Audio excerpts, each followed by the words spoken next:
Hello, thank you for that kind introduction, Peter. Much appreciated. And it's a pleasure to join you all today. I'm Matthew Rusk. I'm head of GRI North America, overseeing GRI's presence in the U.S. and Canada. I'm based out of New York City. Much of my work entails growing awareness of the GRI standards, the evolving sustainability and ESG reporting landscape, GRI's place in that landscape, and increasing awareness about resources we provide reporters and report service providers in their disclosure process, like our GRI Academy, professional certifications, GRI community and services, reporting guides, and partner certified software tools.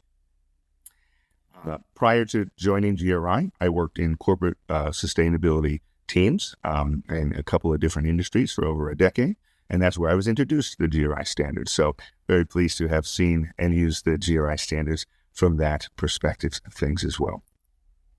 Today, I would like to share some information about GRI, the GRI standards, GRI's role in the global disclosure landscape, and GRI's resources that may be of interest to this audience. If you're not familiar with GRI, we are an international independent standard setter that was founded out of Boston 27 years ago. As a nonprofit, we offer the GRI standards as a free public good, which provides a global common language for organizations to communicate their environmental, social, and economic impacts. The standards help organizations be transparent and accountable for their impacts on the world. The resulting standardized disclosure provide relevant insights for companies and their internal and external stakeholders to aid decision-making and help improve environmental, social, and financial outcomes. Here's a snapshot of our history since being created in response to the Exxon Valdez oil spill and being founded in Boston. We were born out of the need for transparency and answering the questions of how businesses and investors and their stakeholders can improve corporate behavior. GRI established the first sustainability reporting guidance in 2000 and evolved to becoming a standard setter in 2016. Since 2016, we've remained committed to reviewing, updating, and adding to those standards to remain current and fit for purpose. Our global headquarters is in Europe, with global leadership split between Amsterdam and Brussels. To ensure we have global relevance, value, and usage, we also have 8 GRI regional hubs or networks across the map that you can see here in yellow, including GRI North America. We also have additional local presence as indicated in teal. Here you can see some highlights of our global reach and usage, which has grown with elevated stakeholder interest in corporate transparency, as well as new policies and regulations. The GRI standards are used by over 14,000 organizations. They are now referenced or required in over 500 policies in 92 countries and counting. And that, of course, includes the EU's CSRD, where GRI was a co-constructor of the new European Sustainability Reporting Standards. As far as our U.S. reach and usage, the majority of the Russell 1000 use our standards, as well as over 60% of the Fortune 500 and S&P 500.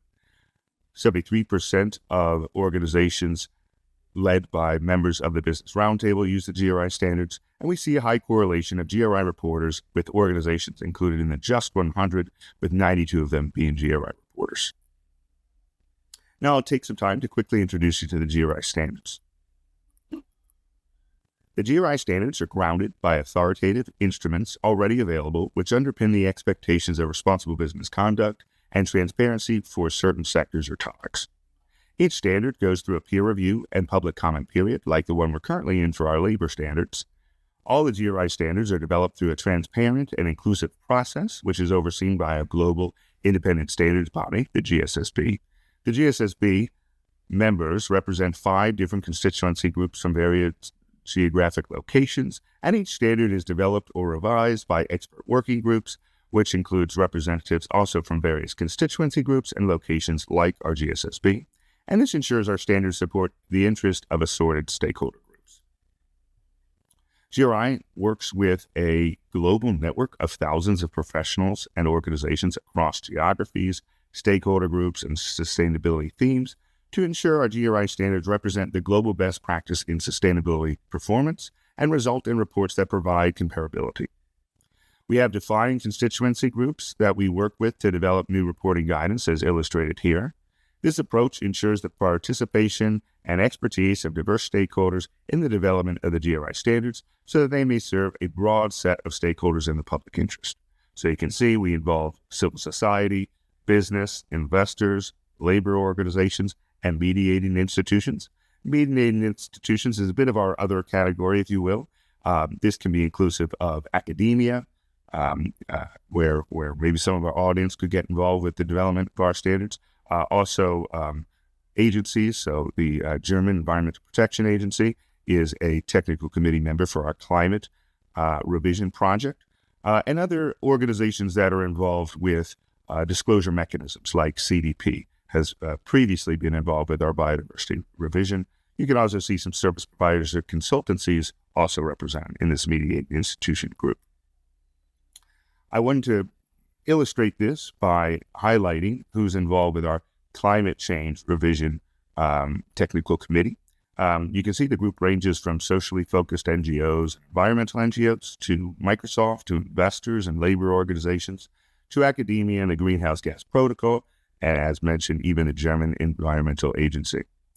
Experts from other global and regulatory reporting standards and standard setters were also involved with the aim to ensure interoperability, because after all, we're here to help foster a global corporate reporting system that provides consistency and comparability in the jurisdictions around the globe. So really pleased to engage with many different policymakers. The GRI standards are a modular system of interconnected standards. They allow organizations to publicly report the impacts of their activities in a structured way that is transparent to stakeholders and other interested parties. The standards have requirements, recommendations, and guidance. Our modular system of standards formally includes 3 series of standards. You have the universal standards, which are applicable to all organizations and instruct how to use the standards, include contextual disclosures for organizations, and run the organization through the materiality assessment and disclosure process. The universal standards are used in conjunction with other series to provide information on how the organization manages its impacts. The topic standards span economic, environmental, and social topics. There are currently 32 topic standards, and I'll just give you a snapshot of that in a moment. The newest series is our sector standards, which pull together the likely material topics for specific industries to aid in the materiality assessment process and elevate the comparability and consistency in disclosures throughout a sector. The modular structure enables iterative updates to topic and sector standards that are available to really improve disclosure quality and comparability and incorporate the latest best practices and understandings.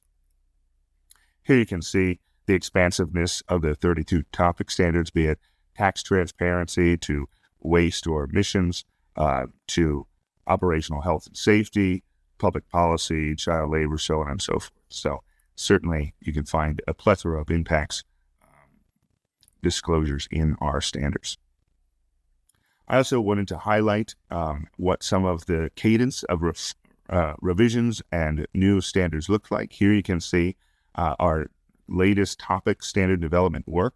Earlier this year, we released our new biodiversity revision. We're currently underway with our labor standards revisions. The first batch is currently undertaking its public comment period, so I would welcome you and your networks to check that out. Our climate change standard will have its final technical committee meeting to incorporate the feedback from the public comment period during this year's UN General Assembly and New York Climate Week.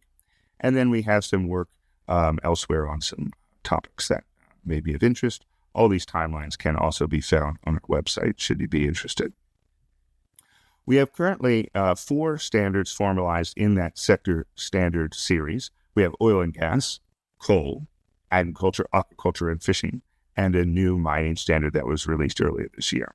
We have 4 others currently in development in insurance, capital markets, banking, and textile and apparel.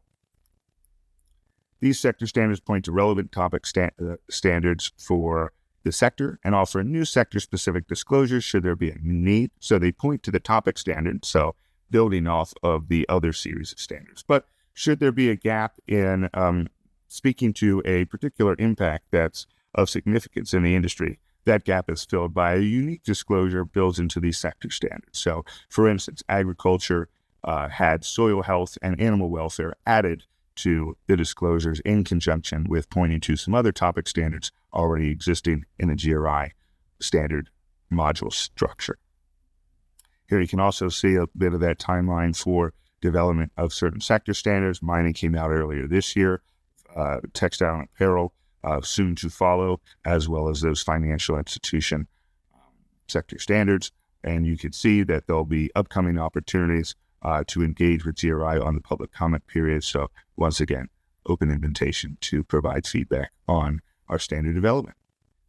Here you can see the 4 groups we have for the pipeline for the development of sector standards to give you a taste of what's coming next. The purple are, of course, those that are already published, the yellow in development, and then the sector standards to follow.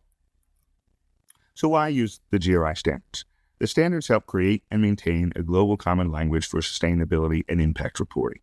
A common language and set of metrics for disclosures allows for greater comparability and quality of information across the globe, which enables stakeholders to make decisions in their interest and based on data and facts rather than perceptions. With a GRI reporting process guiding and instructing reporters on how and what to report, internal and external stakeholders get a comprehensive picture of the organization's impacts and management of impacts on social, environmental, and economic matters. The reporting organization itself, our standards support risk management and operational improvements, and we see many reporters speak to how using the GRI standards is an excellent management tool. And with the standards being applicable to organizations of any type, size, and region, this is really can be a tool and unlock for getting disclosures throughout the value chain. We know we have to bring along small to medium-sized enterprises into this new disclosure landscape, but we want to limit that reporting burden as best we can by having consistency in the disclosure requests that those entities are getting. So if we all rally around some global standardization in that, it'll certainly be of value to us all and make sure reporting isn't just for reporting's sake, but is alleviated by unnecessary burden, and we work around all similar metrics and language of how we're speaking to impacts and the management of those impacts. Another reason to use the standards is it allows for assurance of the data. A key reason why GRI evolved from providing disclosure guidance to becoming a global standard setter in 2016 was to bring more consistency, comparability, and credibility via the ability to assure the sustainability disclosures to sustainability reporting. This move has proven to be critical in strengthening trust and decision usefulness of disclosures to assorted stakeholders. We see the growth of sustainability reporting increase along with assurance of the disclosures. Recent studies have found that 99% of the S&P 500 report ESG information, and 65% of those assure at least some aspect of the data. A recent IFAC research on 1,400 companies in 22 countries found that 98% of those large companies produce sustainability reports, with 69% obtaining assurance for some of those disclosures. It found GRI to be the most widely used standards, with 77% of those companies in the study using the GRI standards for reporting, and that 40% of them voluntarily sought assurance of the GRI standard. So making the GRI standard the most widely assured standards globally. Now I'll give you a bit of our perspective of the global reporting landscape. We have many evolutions, consolidation, and convergence as it relates to some of the standards and frameworks and disclosure mechanisms. What we see is a two-perspective or two-pillar corporate reporting system coming to fruition. The new CSRD, that directive out of Europe, really brings double materiality to the stage, and it's here to stay because of that regulation. But you can see it's made up of these two areas of materiality: financial materiality and impact materiality. In certain jurisdictions, that language can be a little bit tough or have its pitfalls. So you can also think about it of impact reporting or strengthened financial reporting. GRI sits on this impact side, where there's a perspective of the inside out. How does the organization impact the world, impact the economy, environment, society? Then you have the other side, which is strengthened financial reporting, which speaks to an outside-in perspective. How is the entity impacted by sustainable development or lack thereof?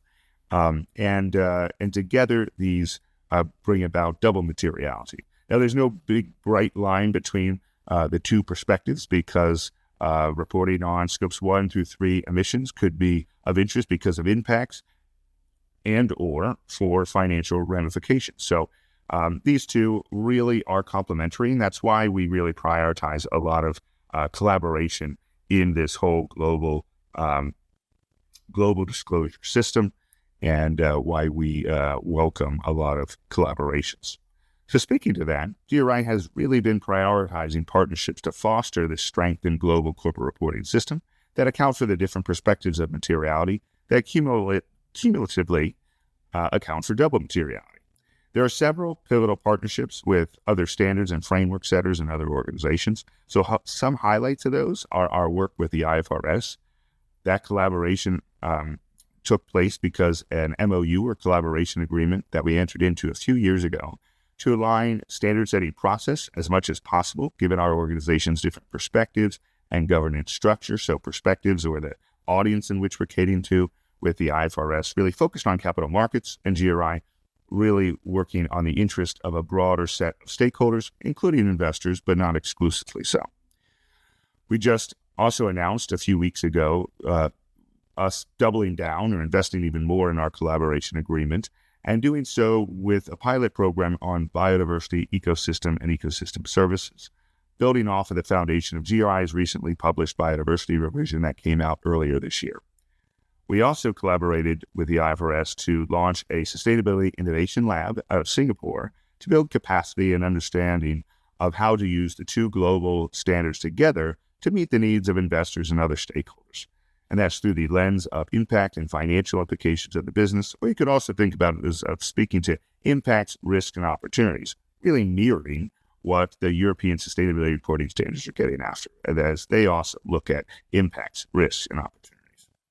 TNFD was a key collaborator for us on the new biodiversity standard, and we are pleased to be a knowledge partner for them as they develop their new framework, guidance, and assessment tools. We should have a linkage document showing that overlap between our biodiversity revision and TNFD in the coming weeks or months. And one of the most critical partnerships has been EFRAG. I did mention that Greenhouse Gas Protocol is embedded in our new climate revision, so that's where we have the pleasure of working with them. And EFRAG, we're really pleased to have been working with them over the last couple of years in their key new directive and standards. So to dive a bit more in that collaboration with EFRAG, you can see that we began formally working together in 2021 when GRI became a co-constructor of the standards. Since then, there have been several key actions, announcements, and further commitments to work together. From the get-go, as evidenced by this quote, EFRAG understood the importance of not starting from scratch, but really building on the foundation of what worked and the proof of concept of the GRI standards. They really saw GRI as a key partner and resource to create their European sustainability reporting standards. As a result of GRI's co-constructor role, EFRAG and GRI came out with a joint statement in September of 2023 that acknowledged the high level of interoperability achieved between the respective standards in relation to impact reporting. The statement communicated the shared belief that a reporting entity's material impacts on the world are in general the starting point for identifying its related risks and opportunities, which are also required under the ESRS financial materiality perspective.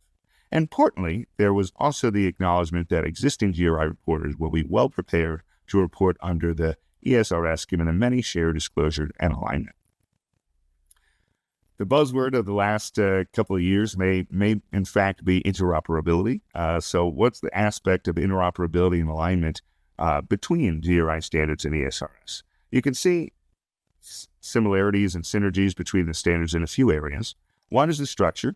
There's alignment in the way that reporting and disclosure is organized, with similarities in the grouping of disclosures into standards relevant for all organizations. Those are universal standards cross-cutting for ESRS. They're applicable to all organizations. There are then topic standards to be used if the materiality assessment process determines it to be a material topic. And then there are sector standards that are to be developed by ESRS, whereas GRI has 4 sector standards published, and there's others being developed, as mentioned. Another area of alignment is the topics covered in ESRS which really draw from the GRI standards. The materiality process and definition are also similar. If an organization has already completed a materiality assessment process under GRI, you'll find ESRS one very comparable, particularly on the impact side of things, although with GRI and EFRAG, seeing the impact assessment, the first step in the materiality assessment process, this really helps bring about that financial materiality component into it, or can be seen as the first step in that endeavor. Lastly, when it comes to the data asked for within the standards, in the majority of cases, it is similar disclosures. Some differences do arrive, of course, but some of those can be as simple as using slightly different units for measurement or aspects of granularity or scope. Another key relationship between the two standards is that if or when an ESRS standard disclosure is not available for a materiality topic identified in the ESRS double materiality process, GRI disclosures can be used to meet these requirements. So examples of this would be some of the more extensive coverage that GRI standards have on water impacts, or a topic that's not directly covered in ESRS like tax transparency, and where GRI's tax standard could be used. I just wanted to bring about a bit of an illustration about the interoperability and alignment between the two standards. This is pulled from our GRI Academy course, but luckily we have a number of resources that illustrate this. It's not always intuitive, but there's a lot of connections there. Following the successful partnership since 2021, a new collaboration agreement between GRI and EFRAG was signed in November. The agreement acknowledged the benefits of alignment achieved between the European Sustainability Reporting Standards and the GRI standards and commits the organization to continue working together. Areas of collaboration in the agreement include the development of standards and guidance, including existing and new sector standards, standards for SMEs in the EU, and standards for non-EU companies with the CSRD will apply, of which the CSRD will apply. The organizations will also partner to produce education and training for ESRS preparers and users. There will also be joint work to advance digital tagging with XBRL taxonomies to enable disclosure to be machine and human readable. Lastly, I'll quickly touch upon some resources that may be of interest to our audience today. We have four or five resources now that are directly ESRS specific. So we have two guidance documents. One we jointly produced with EFRAG, a PDF that shows the alignment of the disclosures within the two standards. We have an Excel version of that GRI produced that's available on our website. We have the CSRD Essentials, a series with the EU Parliament that breaks down CSRD in more accessible chunks. Highly recommend that free resource. We also have our GRI Academy courses that can help existing GRI reporters leverage their reporting process to meet ESRS requirements. And also, we just launched a new series that's exclusively focused on ESRS. More generally, we have the resources of the GRI community. I encourage you to go to our website to check that out, or feel free to get in touch with how you can get involved with that community. And there's opportunities for this audience and other folks interested to help shape the standards. There are a couple of those opportunities I've already highlighted, but we've increased our political engagement, where you saw the numbers early on in the presentation about how GRI is referenced or required in policies around the world. We want to continue to do this to try to create that global system that's consistent and comparable. And so with that, we're engaging more directly, but also have some more tools and resources for policymakers that could be of use to you or maybe those in your network. So please check those out. And there's those opportunities to get involved. Those different constituency groups can be brought into the development standard process, or the process to develop our standards, be it as a member of our Global Sustainability Standards Board, our technical committees or working groups on those new standards or revisions, and of course these public comment periods, which I would highly recommend that you get involved. So do stay tuned in our updates and be involved where you can, and help us shape a global corporate reporting system that is not just for reporting's sake, but really helps us get after of improved environmental, social, and economic performance. Thank you very much.